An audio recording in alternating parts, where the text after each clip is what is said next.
मीरपुर माथेरों से अली हसन चद्दड़ की रिपोर्ट के मुताबिक एसपीसी की जानिब से अवार्ड तकरीब बड़ी तादाद में लोगों की शिरकत, सीनियर सहाफ़ी लतीफ़ लगारी, ताज टानोरी और सियासी समाजी रहनुमाओं को अवार्ड दिए गए। डीएचक्यू प्रेस क्लब मीरपुर माथेरों में सिंध यूनाइटेड पार्टी घोटकी की जानिब से सीनियर रहनुमा गुलाम सरवर अब्बासी, अब्दुल हक, मौलाना अब्दुल्ला लगारी और अकबर गम, सीनियर सहाफ़ी लतीफ़ लगारी और सीनियर सहाफ़ी ताज मोहम्मद को अवार्ड दिए गए। तकरीब में एसयूपी के डिवीजनल सदर Hatin Khan Shar, advocate supreme court Jamshed Faiz Maku, SUP के चीफ ऑर्गेनाइज़र अकरम अली, जक्सम के मरकजी रहनुमा कमाल महर नज़ीर खान, शेख जी, सिंध तहरीक, सहेल कलवाड़, एसयूपी के रहनुमा उमर भज्जो ने शिरकत की।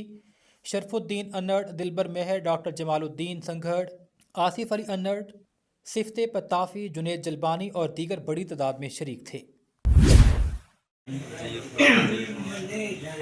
असां सां गॾु सीनियर दोस्त सभई मज़ामती किरदार सभिनी खे अस्सलाम वालेकुम तक मौजूद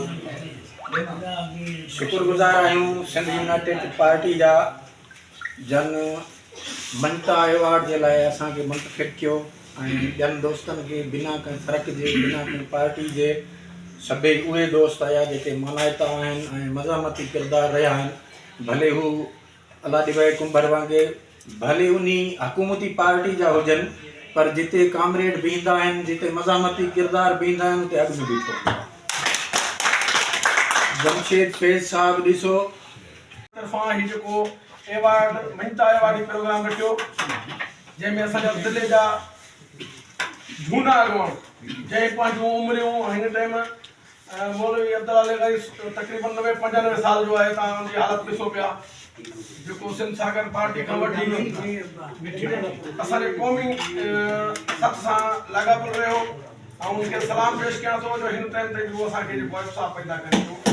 उनजे लाइ अवार्ड बाबा जीरे उनखे ख़ुशी मिले हिकिड़ी बाबा जेके मां कमु कयो आहे उनजो मूंखे कुझु न कुझु दोस्तनि मां मिलंदो आहे। उन खां पोइ चाचो गुलाम सरवर हुजे, मज़दूरनि जो